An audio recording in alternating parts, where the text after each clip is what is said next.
سامنے آیا، سلام، بہت مہربانی کہ آپ نے اللہ کے نبی کا سلام پہنچایا۔ ہاں ایک اور بات بھی ارشاد فرمائی ہے، وہ کیا؟ وَيَقُول، فرما رہے ہیں زَوِّجُونِي بِنْتَكُمْ، اپنی بیٹی کا مجھ سے نکاح کر دو۔ لڑکی کے باپ نے کہا ٹھہرو، یہیں ٹھہرو، میں جاتا ہوں لڑکی کی ماں سے اپنی بیوی سے مشورہ کرتا ہوں۔ آئے مشورے کے لیے، اللہ کے نبی نے سلام کے ساتھ ایک پیغام بھی بھیجا ہے، جلیبیب کے ساتھ ہم اپنی بیٹی کا نکاح کر دیں۔ تو اس نے کہا جلیبیب کے بارے میں نے سنا ہے انتہائی سیاہ رنگ کا ہے، کالے رنگ کا ہے، غریب ہے، خاندان اس کا زیادہ نہیں ہے، کوئی وجاہت والا نہیں، کوئی با اثر آدمی نہیں ہے، ہم اس کالے رنگ والے کو اپنی بیٹی کیسے دے دیں؟ ماں نے کہا، بیٹی ساری بات سن رہی تھی، بیٹی نے کہا ٹھہرو ٹھہرو، جلیبیب کو کچھ نہ کہنا، مجھے بتاؤ خود آیا ہے؟ خود آیا ہے؟ کہا نہیں۔ پھر کس طرح کے فیصلے کر رہے ہو تم؟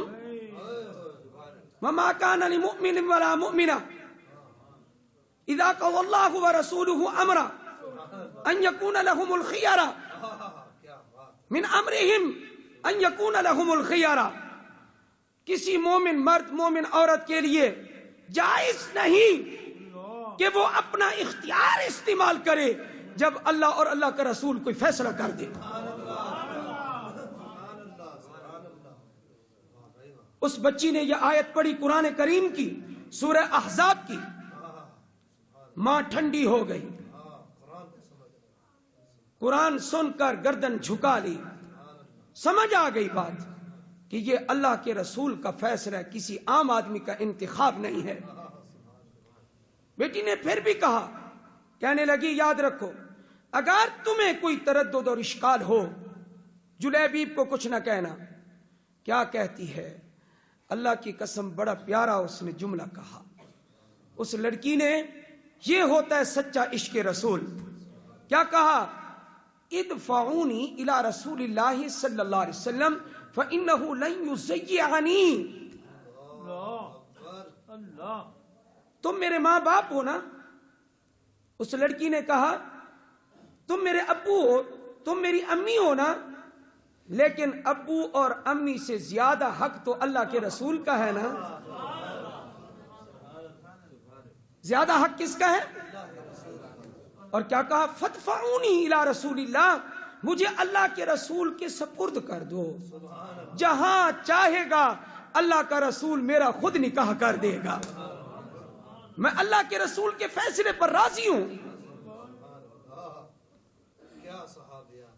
حضرت جلیبیب رضی اللہ تعالی عنہ کا نکاح طے ہو گیا، شادی طے ہو گئی۔ اللہ کے رسول کو جواب ملا کہ وہ گھرانہ آپ کے سلام کے بعد، آپ کے پیغام کو سننے کے بعد رضا کا، خوشی کا اظہار کر رہا ہے اور تسلیم کر چکا ہے وہ رشتہ۔ نبی علیہ السلام اتنے خوش ہوئے اور اس لڑکی کی بات سنائی گئی، باپ نے سنائی، جلیبیب نے سنائی کہ لڑکی نے کہا مجھے آقا انعامدار کے سپرد کر دو، جہاں چاہیں میرا رشتہ کر دیں، مجھے منظور ہے، مجھے رسول کا انتخاب منظور ہے۔ یہ کہا، نبی علیہ السلام نے ہاتھ اٹھا لی، اللہم صب علیہ الخیر صبا، اے اللہ اس بچی پر خیر کو نازل فرما دے، برسا دے، صب علیہ الخیر صبا۔ اور اگلا جملہ، ولا تجعل عیشہا کدا، اے اللہ اس کی زندگی میں کوئی پریشانی نہ آئے،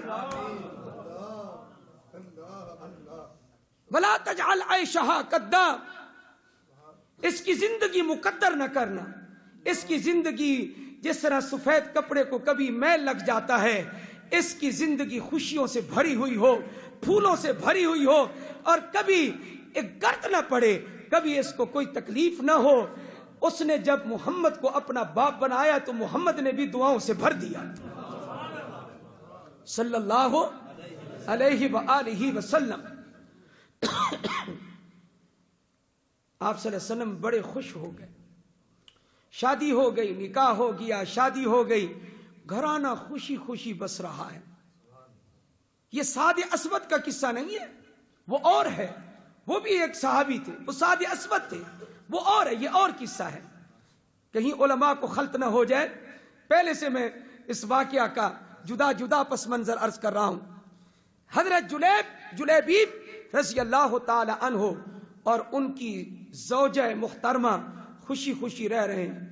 اور کیسے رہ رہے ہیں؟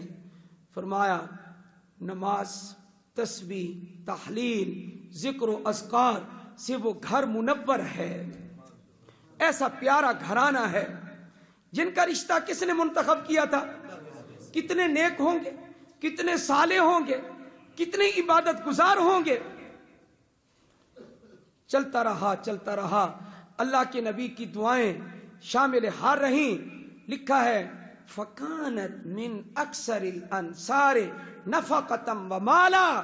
فرمایا ایک دن وہ آیا, اللہ نے ان کو اتنا مال سے نواز دیا, پورے مدینہ کے جتنے انصار تھے سب سے زیادہ ٹھاٹ باٹ سے خرچ ان کے گھر میں چلتا تھا. مال بھی اللہ نے سب سے زیادہ دے دیا ان کو. بہت عیش و عشرت کے ساتھ رہنے لگے. اللہ تعالیٰ نے فراخی پیدا فرما دی. اللہ کے رسول کی دعا تھی. تتمہ قصے کا یہ ہے, کچھ عرصے کے بعد ایک جنگ میں حضرت جلیبیب نبی علیہ السلام کے ساتھ ہیں. جنگ جب ختم ہوتی ہے, آپ علیہ السلام نے فرمایا اپنے اپنے شہداء کو تلاش کرو. فرمایا کون نظر نہیں آ رہا؟ صحابہ دوسروں کا نام لیتے ہیں, وہ نظر نہیں آ رہا, اس کی لاش نہیں ملی, فلاں کی لاش نہیں ملی, لیکن جلیبیب کا نام کوئی نہیں لیتا. کیوں؟ اس لیے کہ سارے بھلا چکے تھے جلیبیب کو. فرمایا لاشیں تلاش کرو. تلاش ہوتی گئیں. 3 مرتبہ میرے نبی نے فرمایا هل تفقدون من احد, هل تفقدون من احد, هل تفقدون من احد. کیا کسی کو گم پاتے ہو؟ کیا کوئی تمہیں نظر نہیں آتا؟ فرمایا سب لاشیں مل گئی ہیں, سب جو زندہ ہیں وہ بھی مل گئے ہیں, لاشیں بھی مسلمانوں کی مل گئی ہیں. فرمایا ولکنی افقد جلیبیبا, لیکن مجھے تو جلیبیب نظر نہیں آ رہا. افقد جلیبیبا, مجھے وہ نظر نہیں آ رہا. اس کو تلاش کرو. فطلبو, اس کو تلاش کرو. تلاش کرتے کرتے حضرت جلیبیب کو ایک جگہ جا کر دیکھا. نبی علیہ السلام ساتھ ہیں. کیا دیکھتے ہیں؟ حضرت جلیبیب شہادت پا چکے ہیں. ان کے ارد گرد 7 لاشیں پڑی ہیں, کافروں کی 7 لاشیں پڑی ہیں, اور ایک لاش مسلمان کی حضرت جلیبیب کی وہاں موجود ہے. نبی علیہ السلام نے نظر ڈالی اور فرمایا قتل 7 ثم قتلوہ, 7 کو اس نے قتل کیا پھر قتل ہوا ہے. کتنے آدمیوں کو جہنم واصل کیا؟ 7 کافروں کو قتل کر کے یہ بہادر پھر جام شہادت نوش کر گیا ہے.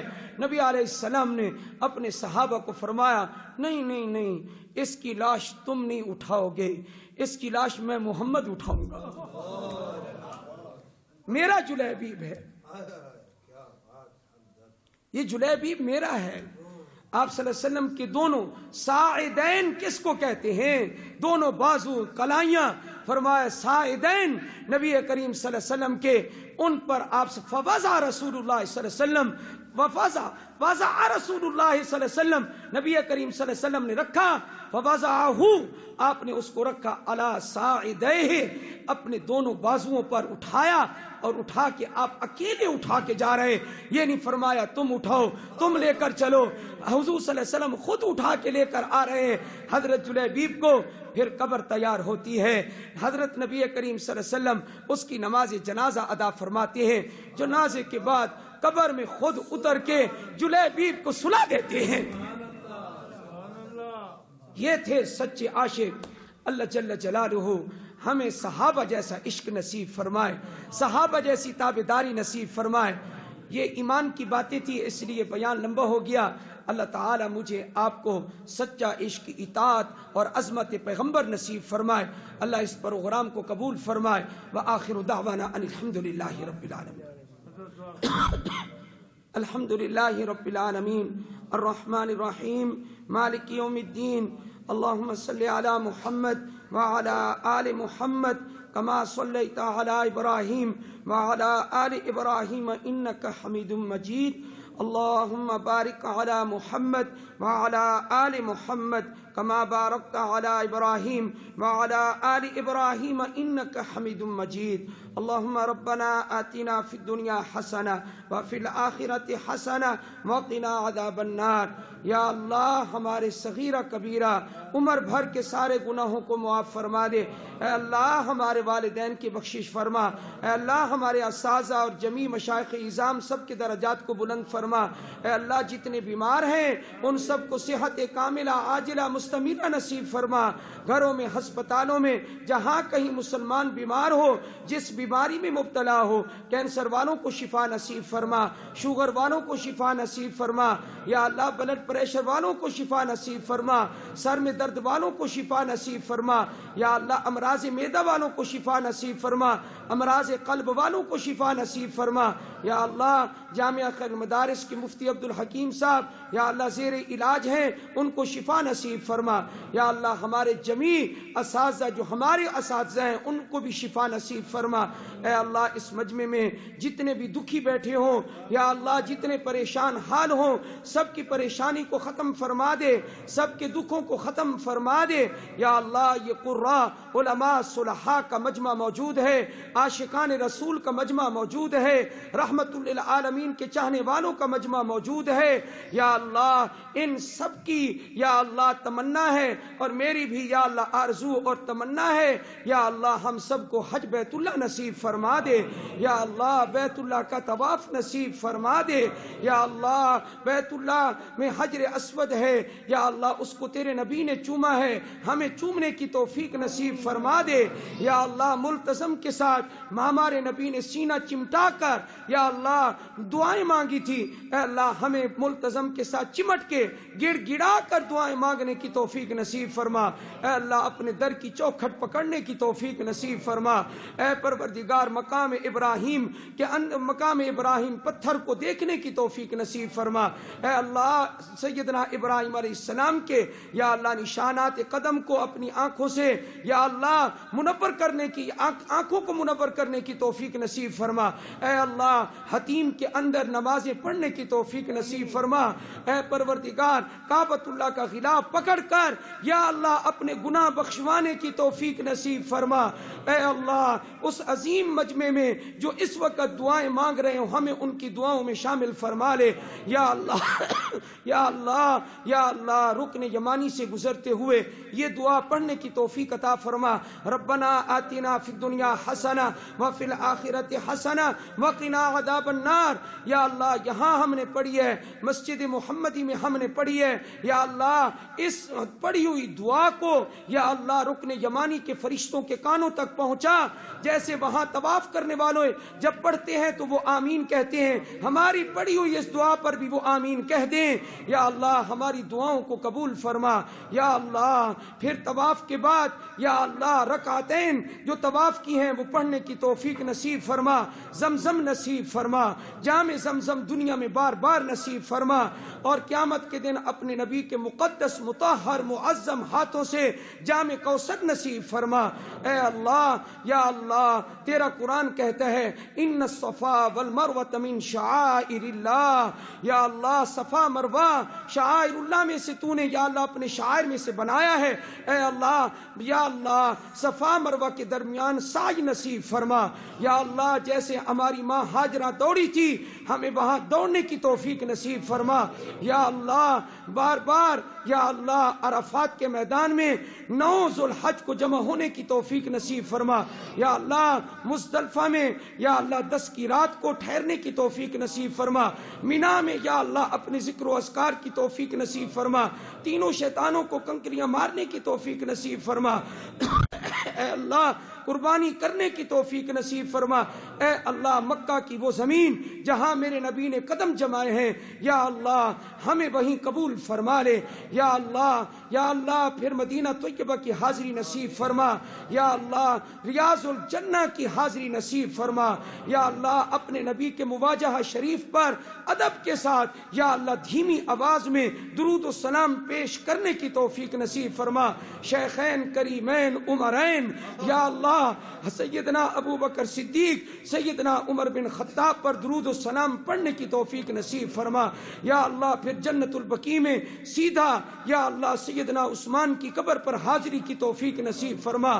عاشق قرآن جامع قرآن کی خدمت میں حاضری کی توفیق نصیب فرما یا اللہ ہماری روح وہیں نکال لے اور سیدنا عثمان کے قدموں میں جگہ نصیب فرما دے یا اللہ قیامت کے دن محمد مصطفیٰ کی شفاعت نصیب فرما، جنت الفردوس نصیب فرما یا اللہ اس پروگرام کو اپنی بارگاہ میں قبول فرما۔ قاریوں نے قرآن پڑھا یا اللہ نعت خوانوں نے نعت خوانی کی ہے، مجمع نے سنا ہے یا اللہ میں نے کچھ کہا ہے یا اللہ سب کو قبول فرما، ہمیں اخلاص کی دولت نصیب فرما، ہمارے اس ملک پاکستان کو امن اور یا اللہ اس کو یا اللہ اس کی حفاظت تو خود فرما یا اللہ خصوصاً اس وقت سعودی عرب پر حالات بہت یا اللہ نازک ہیں اور ان کے حالات یا اللہ کمزور ہیں، اے اللہ بیت اللہ کی حفاظت فرما، مکہ کی حفاظت فرما، مدینہ کی حفاظت فرما یا اللہ جن کے ارادے غلط ہیں ان کو نیست و نابود فرما دے۔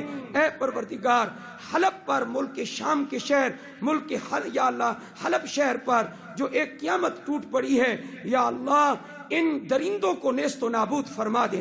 اللہم انا نجعلک فی نحورہم ونعوذ بک من شرورہم، اللہم انصر الاسلام والمسلمین، اللہم اید الاسلام والمسلمین، اللہم قبل الاسلام والمسلمین یا اللہ کافروں کے بارے میں اللہم انا نجعلک فی نحورہم ونعوذ بک من شرورہم، اللہم خذہم اخذ عزیز مقتدر، اللہم شتت شملہم وفرق جمعہم وزلزل اقدامہم وخرب بنیانہم یا اللہ شتت شملہم وفرق جمعہم وزلزل اقدامہم، اللہم حرک بیوتہم، اللہم حرک بیوتہم، اللہم حرک بیوتہم۔ اے اللہ جنہوں نے چھوٹے چھوٹے بچوں کو شہید کر دیا، بجلیاں لگا دی ہیں یا اللہ لاشیں جلا دی ہیں، ان کو نیست و نابود کر دے، صفحہ ہستی سے ان کو مٹا دے یا اللہ تو ہمیں اپنی رضا نصیب فرما دے۔ اللہم انا نسألک رضاک والجنہ ونعوذ بک من سخطک والنار، اللہم رحمتک نرجو فلا تکلنا الی انفسنا طرفۃ عین واصلح لنا شأننا کلہ، لا الہ الا انت سبحانک انی کنت من الظالمین، لا الہ الا انت سبحانک انا کنا من الظالمین، ربنا تقبل منا انک انت السمیع العلیم وتب علینا انک انت التواب الرحیم، وصلی اللہ تعالی علی حبیب خیر خلقہ محمد وعلی آلہ واصحابہ واہل بیتہ وازواجہ اجمعین برحمتک یا ارحم الراحمین۔